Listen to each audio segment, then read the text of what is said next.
você nesta noite é que nós crescemos, nós mudamos de fases na nossa vida, e a vida cristã não é diferente. A vida cristã não é diferente. Por isso eu vou falar nesta noite sobre 3 fases que nós temos que passar na nossa vida cristã para vivermos o propósito de Deus para a nossa vida. Mas antes eu quero compartilhar com você esse pensamento. Esse pensamento diz assim: com o passar dos anos é preciso aprender a envelhecer como vinho, tendo cuidado para não virar vinagre. Preste atenção, que pensamento forte. Com o passar dos anos é preciso aprender a envelhecer como vinho, tenha cuidado para não virar vinagre. Conta uma história que um presbítero, daqueles que já tinha 40 anos na igreja, daquele que o culto para ele parece que não tem mais nem o sabor, ele vem para a igreja e senta, e às vezes até dorme antes do culto terminar. Um dia um irmão novo convertido chegou na igreja muito animado, cheio de vigor, e louvava a Deus, e adorava, e lá no fundo gritava. E quando um dia o presbítero terminou o culto, ele ficou incomodado com aquele moço, e ele chamou aquele irmão e disse assim: irmão, deixa eu te contar uma coisa, eu também já fui igual a você, eu também já fui novo convertido, animado desse jeito igual a você, mas o tempo passa, e depois que o tempo passa, você vai perdendo o vigor. O irmão dá um sorriso para aquele presbítero e diz: um dia eu quero chegar a ter o mesmo tempo que o Senhor tem na igreja, mas quando eu chegar ao mesmo estado que você está, eu quero aceitar Jesus de novo, porque eu quero me tornar um velho crente, mas nunca um crente velho. Muitas vezes nós vivemos assim. Parece que a vida cristã perde o sabor, parece que perde a empolgação, perde o ritmo. E eu vou te mostrar nesta noite que é na última fase da nossa vida cristã que nós vamos usufruir de todo o propósito de Deus. Eu disse que a vida de Moisés se divide em 3 fases.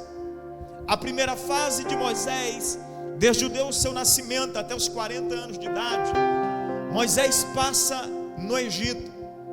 A Bíblia Sagrada diz que Moisés nasce em um tempo de crise em que o faraó havia mandado exterminar todas as crianças que nascessem homem, porque o povo hebreu crescia muito rapidamente, e esse povo estava debaixo de uma promessa, a promessa feita a Abraão no capítulo 15 de Gênesis.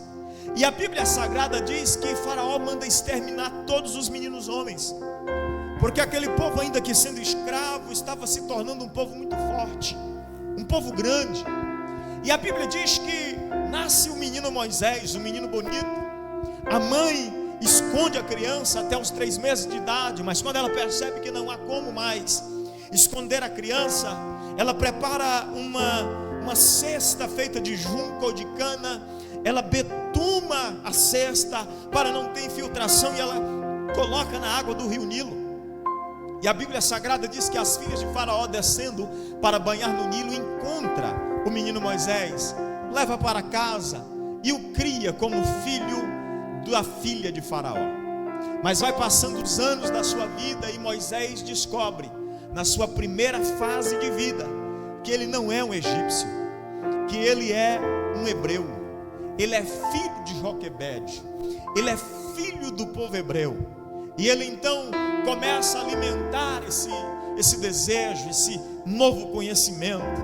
E eu quero trazer essa realidade para nós e chamá-la de a fase da descoberta da vida cristã. Vocês lembram dessa fase? Ah, que fase boa! Aqui não tem crente velho, né? Não tem. Em nome de Jesus, aqui é só velho crente. Estou com 36 anos de vida cristã. E nesses 36 anos, eu declaro isso aqui, falo com muita convicção, nunca perdi o vigor. Parece que cada dia de Deus eu sou mais apaixonado por Deus. Parece que cada dia eu sou mais apaixonado pelo Espírito Santo. Por quê, pastor? Não é por causa do tempo, é por causa da disposição do nosso coração. A fase da descoberta provoca isso. Quando nós descobrimos Cristo, quando descobrimos o propósito de Deus sobre a nossa vida, quando descobrimos aquilo que Deus tem para fazer, parece que tudo é diferente, tudo novo, e de fato é.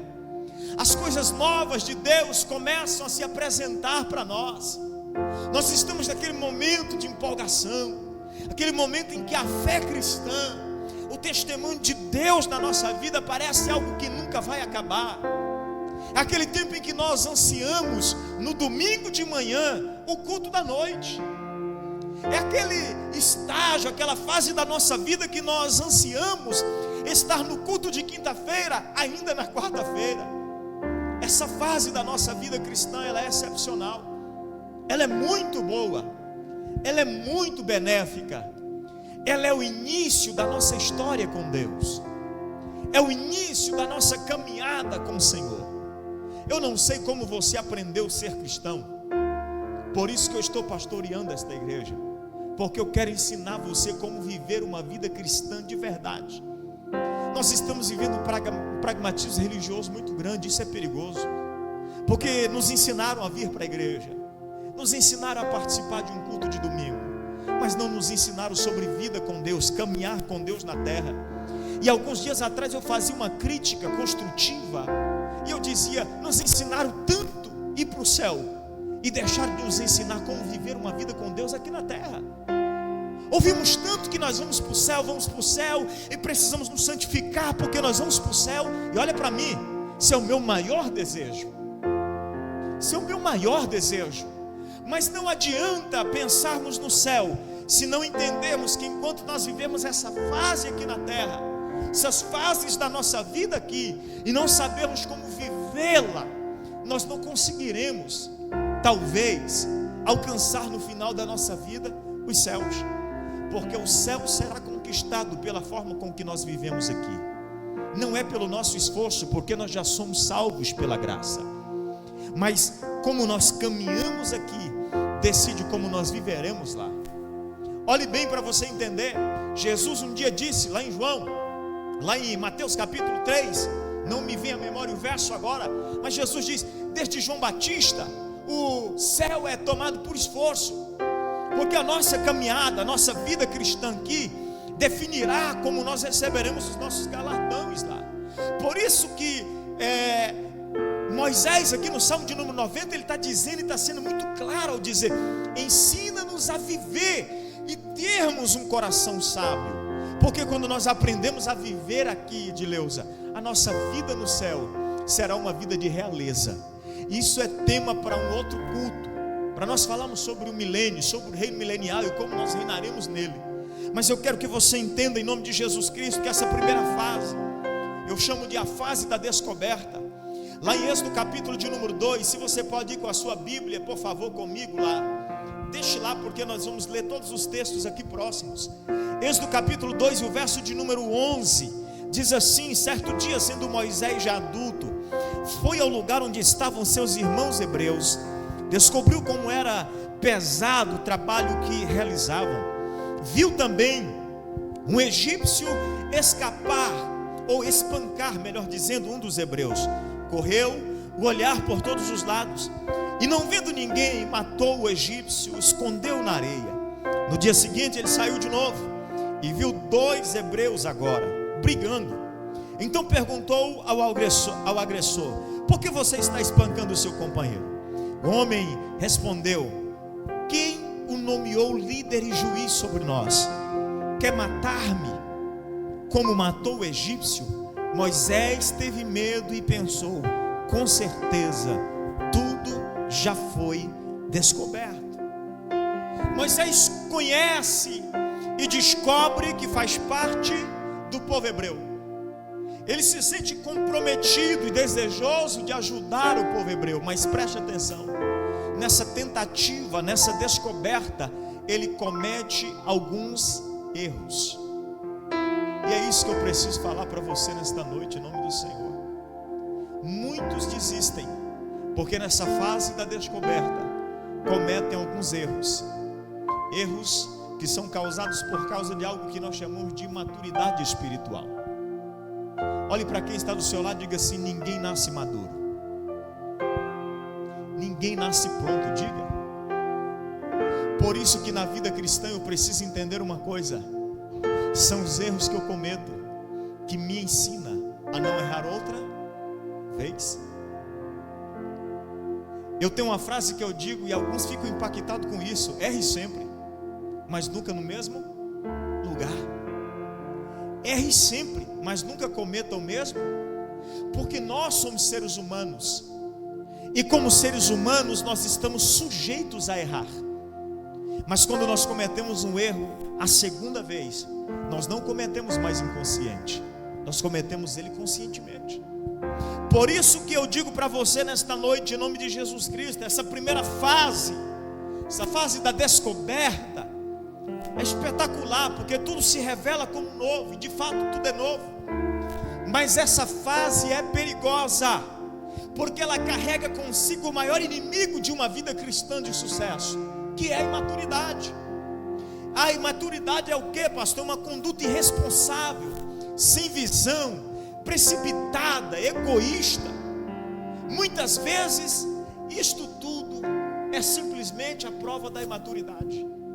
Mas como nós entendemos que nós nascemos imaturos e precisamos desenvolver, e maturidade não se desenvolve com uma semana ou do dia para a noite, nós precisamos compreender uma coisa, que é nessa fase que nós cometeremos os maiores erros da nossa vida, mas essa também é a fase que nos trará as maiores lições da nossa vida com Deus. Nunca despreze a primeira fase da sua vida cristã, porque essa é a fase da descoberta, do novo, em que você está apaixonado, mas que talvez você irá cometer alguns erros, mas esses erros não é para te parar, é para te ensinar, é para te instruir. O problema de Moisés é que Moisés tem medo e diz: já descobriram tudo, mas Moisés aprende com essa experiência. Davi é um menino quando entra no campo de batalha com Golias, entre 16 e 17 anos de idade. Comete alguns erros na sua juventude, mas mesmo com a sua imaturidade, ele está sempre diante de Deus, dizendo: Deus, chegará o momento, chegará o instante em que o Senhor cumprirá toda a sua promessa sobre a minha vida, porque propósito de Deus, ele não falha. Por isso nós precisamos abraçar todo o propósito que Deus estabeleceu sobre a nossa vida. Nós vamos iniciar agora, dia 1º de novembro, um projeto chamado 40 dias com propósito. Uma vida cristã sem propósito, irmãos, é uma vida cristã sujeita à ruína. Rick Warren escreve esse livro, é um best-seller nos Estados Unidos, e nós vamos trazer esse programa 40 dias com propósito, 40 dias para viver uma vida com propósito.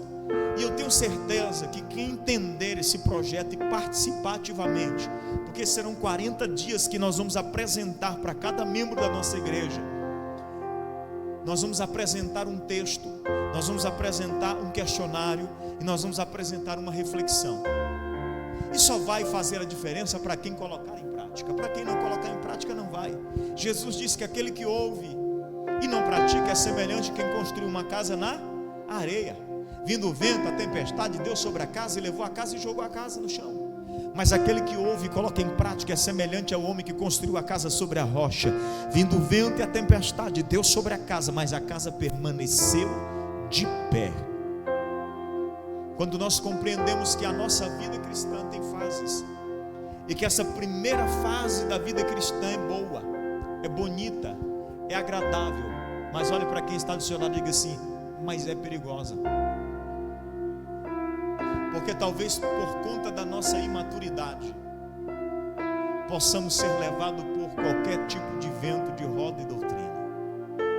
Pedro escreve à igreja em Jerusalém dizendo: não sejam mais meninos inconstantes.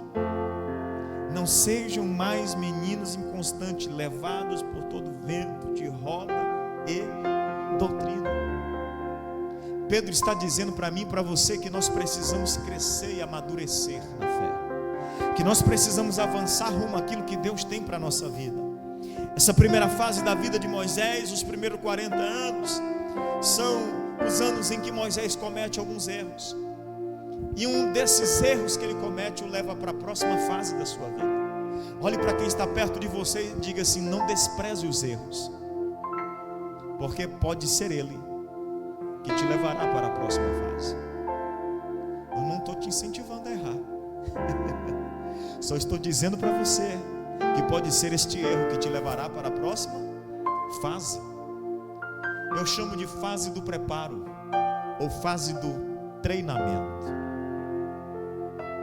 Henrique já foi jogador. Ele acha que é ainda, né, Deus?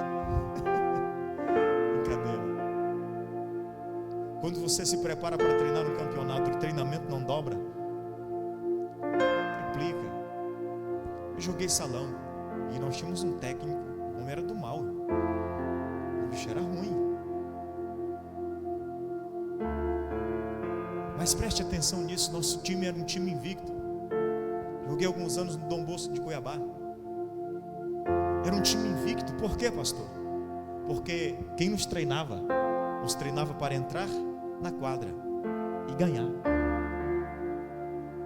Nós somos chamados para o segundo estágio da nossa vida cristã. E preste atenção, porque essa segunda fase é onde a maioria desiste.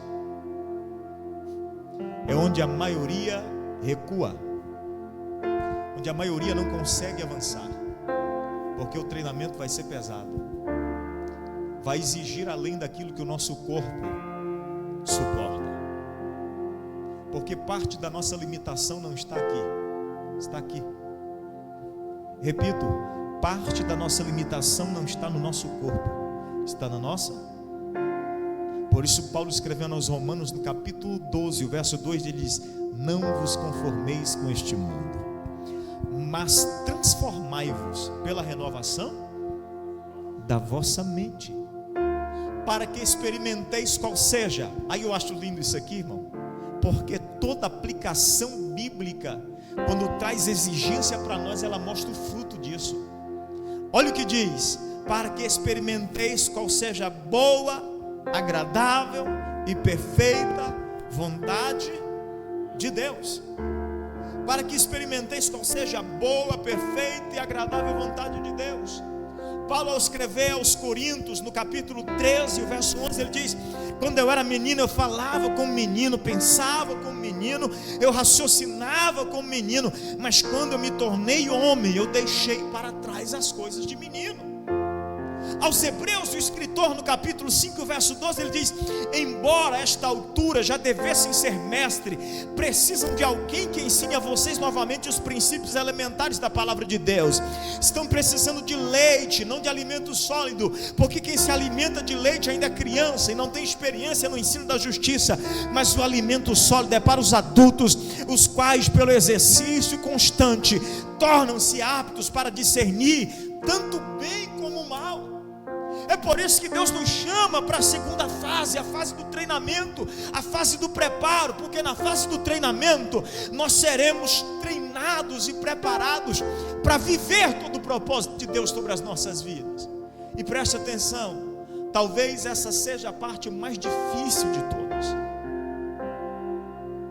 porque a segunda fase da vida de Moisés são 40 anos, longe de tudo e todos que ele conhece. Alguém que tinha sido criado no palácio, com a mordomia de um príncipe, agora está no deserto, pastoreando ovelha. Você consegue imaginar isso comigo? São duas realidades diferentes. Aí preste atenção no que eu vou dizer, porque isso aqui é forte. É na fase do preparo e do treinamento que Deus vai te ensinar a se adaptar. Porque não aprende a se adaptar, não consegue ir para a fase do propósito, do cumprimento da promessa. Paulo, ao escrever aos irmãos, ele declara dizendo, aos irmãos de Filipe, no capítulo de número 3, ele começa a dizer: não digo isto como por necessidade, porque eu aprendi a adaptar-me a tudo. Mas sabe quando Paulo fala isso? Depois de quase 30 anos de ministério. Quantos anos? A gente lê a Bíblia meio superficial. A gente vê Paulo aceitando Jesus no caminho de Damasco, a gente vê Paulo sendo curado por Ananias, e depois Paulo em Jerusalém já pregando. A gente imagina: meu Deus foi rápido. Só para você entender, Paulo, depois que recebe a oração de Ananias, ele vai ao encontro dos discípulos em Jerusalém. Ele encontra só Pedro e Barnabé. E ele retorna agora e ele vai para o deserto de Damasco. Lá aos Gálatas ele explica isso no capítulo 2. E ele passa 3 anos exilado para ter uma experiência pessoal. Diga comigo, a fase do preparo é necessária. Se eu quiser cumprir o propósito de Deus na minha vida, a fase do preparo é extremamente necessária. Só que muitos de nós, Henrique, desistiremos, porque a fase do preparo vai exigir de nós. Essa fase da preparação, essa fase do treinamento vai exigir de nós. Capítulo 3, verso 1 diz assim: Moisés pastoreava o rebanho de seu sogro Jetro, que era sacerdote de Midian. Um dia levou o rebanho para o outro lado do deserto e chegou a Horebe, o monte de Deus. Ali o anjo do Senhor lhe apareceu numa chama de fogo que saía do meio de uma sarça. Moisés viu que, embora a sarça estivesse em chamas, não era consumida pelo fogo. Uau! Moisés está vivendo uma segunda fase da sua vida. A fase que ele está sendo treinado no deserto. A fase que ele está aprendendo a ter paciência no deserto. Porque se tinha uma coisa que Moisés não tinha, era paciência. É só ler o texto. Ele vê 2 homens brigando, um egípcio surrando um hebreu. O que ele faz? Mata e esconde debaixo da areia. Depois de 40 anos da fase do treinamento, quando ele volta do seu treinamento, do seu preparo, aparece lá em Deuteronômio dizendo: e nunca houve na terra homem tão manso como Moisés. Você não entendeu? Diga para quem está perto de você assim: na fase do preparo, Deus vai te mudar por completo. Por isso que é difícil, porque tudo aquilo que existia em nós, Deus vai tirar para colocar aquilo que existe dele em nós. Moisés era estupim curto. Moisés era meio sanguinário. Ele mata um homem só porque não gostou do que viu. Mas quando ele volta da fase do preparo para a terceira fase da sua vida, ele volta declarando: e nunca houve na terra homem tão manso como Moisés. A fase do preparo tem esse propósito de nos moldar, de nos lapidar. A fase do preparo tem justamente esse propósito de promover Deus em nós e fazer com que nós desapareçamos. Paulo tem essa experiência. Ele diz assim, que eu desabar e que Cristo apareça em mim. Porque some o velho Anderson, some o velho Henrique na fase do preparo, some a velha Juliana na fase do treinamento, some o velho Gilmar na fase em que Deus nos treina. Moisés foi para o deserto pastorear ovelha.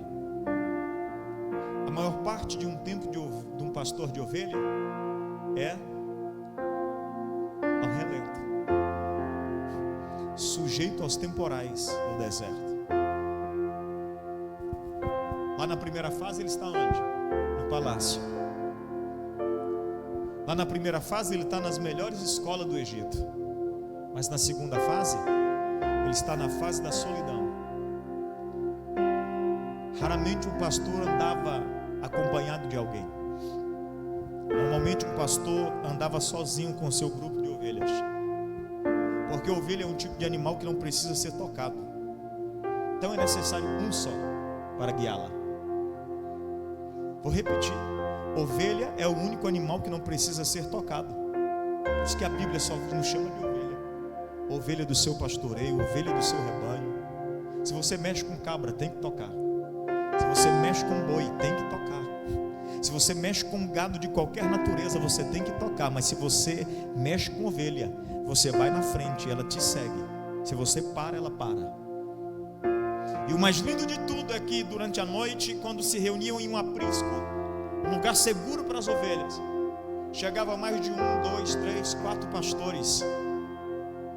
E quando pela manhã eles se levantavam, todo o seu rebanho estava misturado. E o pastor tinha um sinal. Quando ele dava o sinal, todas as suas ovelhas saíam do meio das outras e vinham ao seu encontro. Por isso Jesus diz: as minhas ovelhas conhecem a voz do seu pastor. Deus está treinando Moisés. Deus está preparando Moisés para uma voz de comando, porque ele vai guiar mais de 2 milhões de pessoas pelo deserto. Ele precisa estar pronto para o propósito de Deus. Ele precisa estar preparado para aquilo que Deus vai fazer. Ele precisa treinar para aquilo que Deus vai realizar. Eu tenho dito em todo treinamento para liderança: liderar é treinar. Liderar é treinar. Miles Monroe, antes de morrer, dizia em todos os seus sermões, era um especialista nos sermões do reino. Ele dizia assim: um líder que não prepara pessoas para dar continuidade naquilo que ele começou, não é um líder. Porque a maior visão de líderes na nossa atualidade é construir grandes prédios, construir megas templos, e investir em pessoas. Muitos não fazem porque dá trabalho. É mais fácil construir um prédio, porque se você assenta o tijolo, ele fica no mesmo. Se você bate a massa, ela fica lá no. Se você rega a parede, ela fica retinha. Mas com gente é difícil, de Deus. Por isso que o pastoreio é tão difícil. Porque quando você pensa que deixou um arrumado, você dá atenção para ajeitar outro. A hora que você voltar a olhar, você vai ter que voltar de novo, para tentar levantar outra vez, para tentar incentivar de novo, para tentar mover de novo. Por isso que liderar é treinar. Tem um filme que eu acho lindo, Desafiando os Gigantes. Quem já assistiu? De um grupo de futebol americano. Quando o treinador fala com um dos jogadores que era um dos líderes do grupo, e ele disse: você é o líder do grupo, todos os outros se espelham em você. Ele diz: mas eu não consigo ir mais do que isso. Ele diz: você consegue. Se eu não consigo, consegue. Então ele coloca uma venda nos olhos dele, ele o coloca para caminhar, e coloca alguém, ele coloca para caminhar de joelho, e ele coloca alguém nas costas dele. Quem lembra dessa cena? E ele diz: você está chegando, e você está chegando. E o jogador começa a se exaurir no meio do caminho. Ele começa a dizer: eu não estou aguentando. Ele diz: você está quase chegando. E ele diz: eu não vou aguentar. Ele diz: você consegue, você está quase chegando. E na verdade ele já havia passado há muito tempo do que ele era acostumado a passar. Porque o nosso maior desafio é na mente. Sempre foi. Por isso que o Evangelho vai fazer isso. Eu preguei aqui quinta-feira. Foi quinta-feira? Acho que foi quinta-feira que eu falei sobre Paulo escrevendo aos Coríntios e falando sobre o poder que Deus nos deu para destruir todo sofisma. Sofisma é uma pseudo-verdade que se apresenta como uma inteira verdade, para tentar nos induzir, nos conduzir. Todo sofisma é destruído pelo poder da palavra de Deus. E a palavra de Deus está dizendo para mim e para você: nós conseguimos, nós podemos ir mais longe, nós podemos alcançar o propósito para o qual Deus determinou. Eu confesso para vocês que durante essa semana eu fiz um pedido doido para Deus. Essa semana eu disse para Deus, Deus, não me puna pela minha irreverência, mas se o Senhor me autorizasse, eu parava. Falei com Deus orando, eu disse: Deus, se o Senhor me autorizasse. Mas aí eu brinquei ainda: só se o Senhor autorizar. Olha que problema que eu entrei. Falei: Deus, se o Senhor me autorizasse, eu parava. Eu acho que o que eu tinha para fazer eu já fiz. Fui embora para casa. Quando eu cheguei em casa, eu recebo um sonho de uma irmã: pastor, sonhei essa noite, não sei nem porquê, mas eu quero mandar esse sonho para o senhor. Já recebi um não de Deus.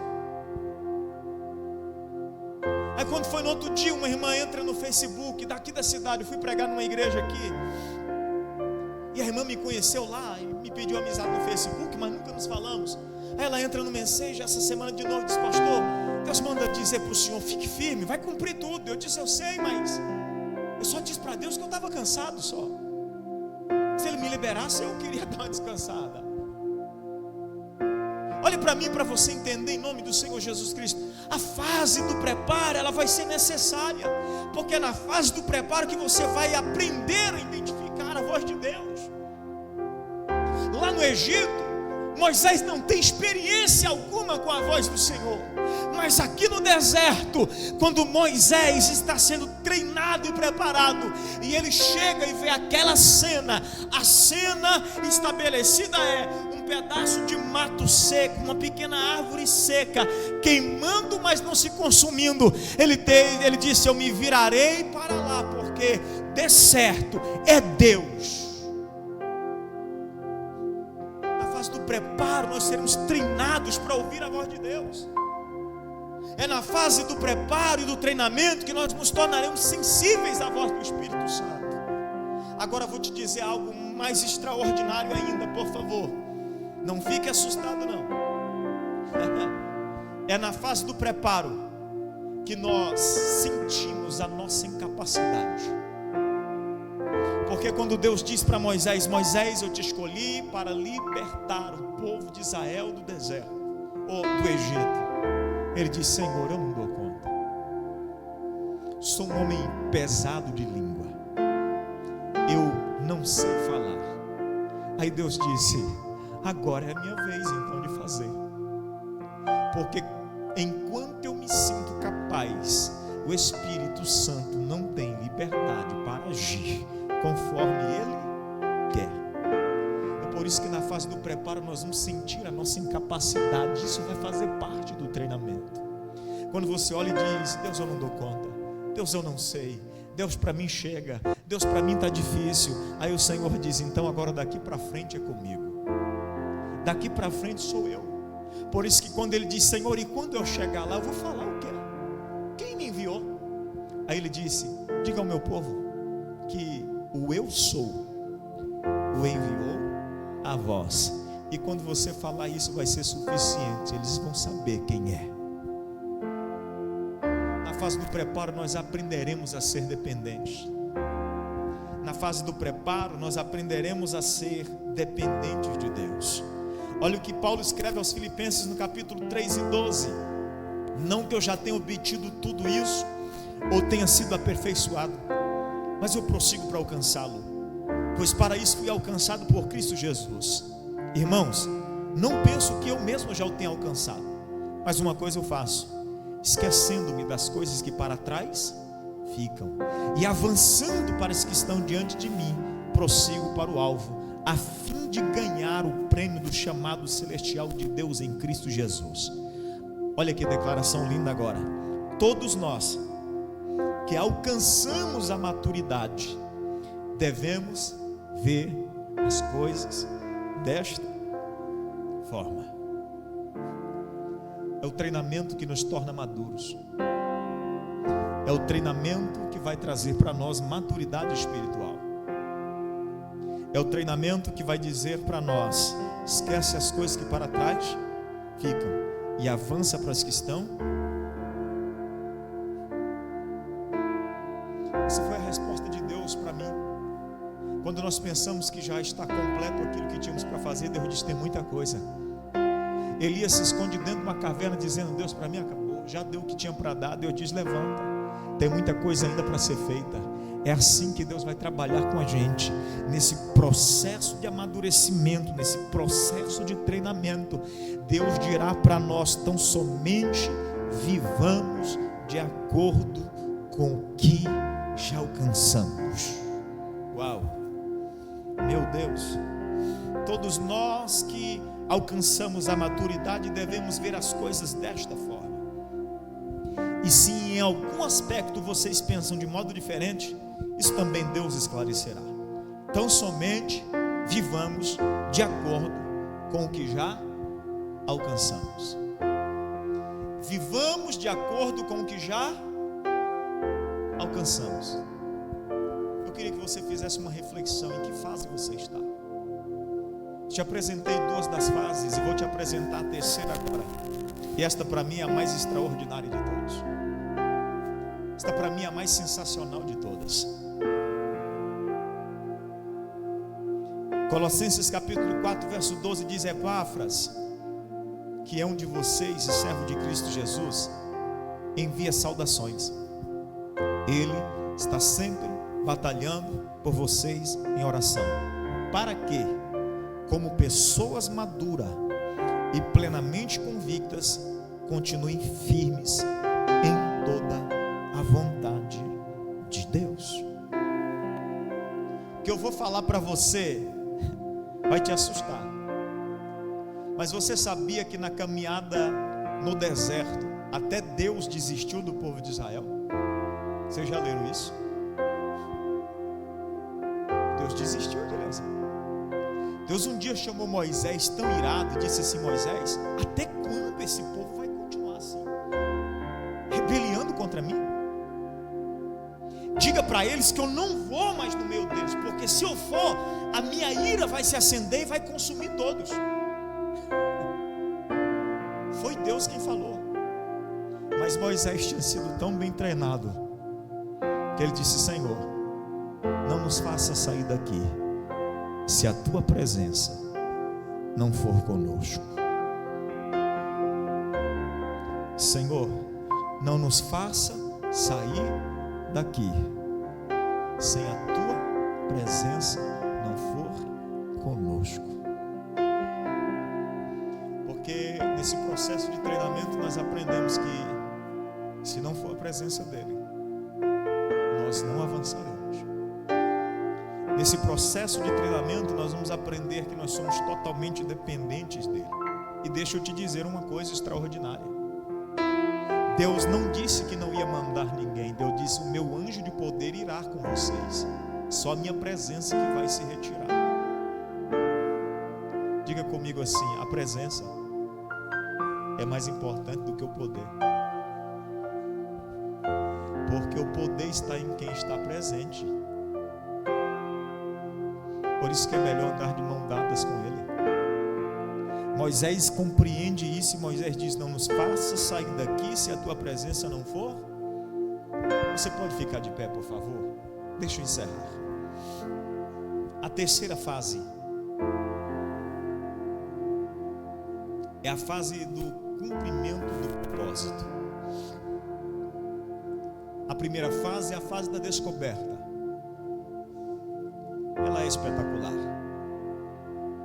mas ela é perigosa se nós não estivermos sendo dirigidos. Por isso que Deus constituiu líderes. Hebreus capítulo de número 17, o verso de número 7 diz: obedecei aos vossos pastores e imitai a fé dos tais. Você não obedece porque ele tem o título, você obedece porque ele te dá o exemplo. Eu costumo confrontar, às vezes, alguns pensamentos sobre liderança por isso. Porque liderar é justamente isso: ir na frente, dando o exemplo. Por isso que cansa, Deus. De vez em quando a gente faz umas gracinhas com Deus. Pede para... cansa. Aí vem Paulo e força mais a barra, diz: em tudo te dê por exemplo. Aí ele escreve a Timóteo: se há alguma coisa boa nisso, se há alguma coisa boa, agradável nisso, faça. Ele está dizendo: eu estou fazendo, você não precisa fazer mais nada. Aos Coríntios ele vem e diz: sede meus imitadores como eu sou de Cristo. Ele está dizendo: eu tenho uma referência e eu estou tentando ser uma referência para vocês. A fase do cumprimento do propósito é extraordinária, mas nós temos que passar pela fase da descoberta. E nesta fase é essencial que nós temos alguém que nos guie, que nos oriente, que nos dirija. A importância do pastoreio, ela é muito sensacional. E eu começo todo treinamento para pastores dizendo: todo pastoreio é mútuo. Repito, todo pastoreio é mútuo. Paternidade só existe quando existe filiação. E eu sempre cito essa frase: muita gente querendo um pai e pouca gente querendo ser filho. O pastoreio é algo muito forte. Vou ministrar essa mensagem aqui sobre a mutuidade do pastoreio. Hebreus capítulo de número 13, verso 17 diz: sujeitem aos vossos pastores, porque eles velam pela vossa alma e vão ter que dar conta dela. E para que não façam isso gemendo, mas com alegria. Eu só exerço pastoreio sobre a vida do Henrique quando o Henrique entender que se sujeita a esta autoridade. Esses dias eu recebi um casal de irmãos lá em Feliz Natal, e eu conversando com eles, eu disse: irmãos, recebo vocês com todo o carinho do meu coração, mas eu só peço que vocês façam uma coisa: procure o pastor da igreja que vocês estão saindo e converse com ele, porque você só pode se sujeitar a outra autoridade espiritual quando esta entrar em acordo. Se façam isso, estão uma bênção na igreja, são proativos, já estão conosco mais de um ano já. Quando isso acontece, nós entendemos o terceiro aspecto da nossa vida cristã. Repito, terceira fase é o cumprimento do propósito. Esta fase também é espetacular, porém agora você está maduro. Aprendeu no processo de treinamento a confiar, aprendeu sobre dependência, e é esse aprendizado que te fará cumprir todo o propósito que Deus estabeleceu. Porque nessa fase eu estou maduro para entender que não sou eu que pelejo as guerras. Quem lembra quando Miriam e Arão se levantou contra Moisés? Moisés chamou eles para uma reunião e disse: vou acabar com vocês porque eu sou o chefe aqui.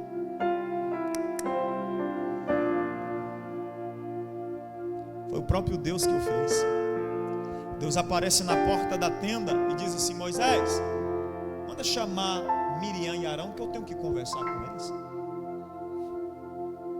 Aí vem Miriam e Arão para a porta da tenda. Eu acho isso aqui. Aí Deus se manifesta. Quero imaginar a cena assim. Deixa eu colocar efeito, né? Aí Moisés está na porta da tenda e Deus se manifesta. Quando Deus se manifesta, ele diz: ô Miriam, quem te constituiu profeta? Arão, quem te constituiu o sacerdote? Quando eu quero falar, eu não falo cara a cara com Moisés. Entenda uma coisa em nome de Jesus Cristo: é nessa terceira fase que você vai desfrutar de todo cuidado, proteção, segurança da parte de Deus sobre a sua vida. É por isso que você vai ter que ser treinado, é por isso que você vai ter que ser preparado, porque na fase do treinamento e do preparo você aprende que quem luta as suas guerras é Deus. Como eu aprendi isso? Como eu aprendi isso?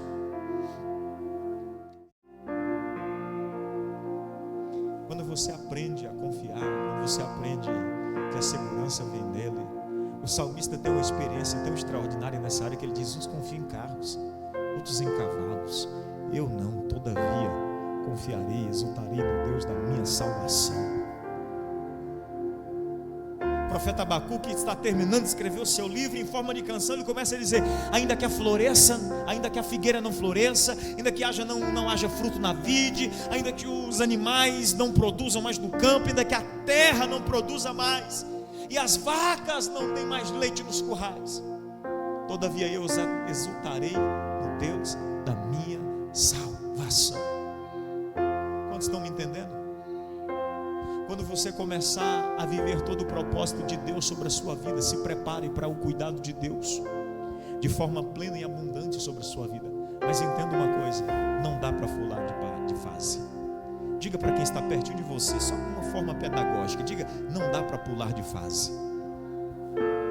A fase do preparo e do treinamento é essencial. Deus está te preparando para algo grandioso. Deus está te preparando para algo extraordinário. Deus está te preparando para viver algo sobrenatural. Abrace todo o propósito de Deus sobre a sua vida. Abrace tudo aquilo que Deus tem para fazer na sua vida. Existem as fases, e algumas delas vai trazer para nós algumas dores. Algumas delas vão produzir em nós cicatrizes. Vai produzir. Algumas delas vai deixar marcas em nós. Cicatrizes essas que nós iremos sempre lembrar da ferida que a causou. Mas chegará um tempo em que Deus, quando estiver cumprindo o seu propósito, olharemos para trás e diremos: valeu a pena. Valeu a pena. Valeu a pena. Coloca a mão sobre o seu coração assim, por favor. Eu queria orar contigo. Daqui eu quero ministrar sobre a sua vida. Quero profetizar sobre a sua vida em nome de Jesus. Se você pode, feche os seus olhos.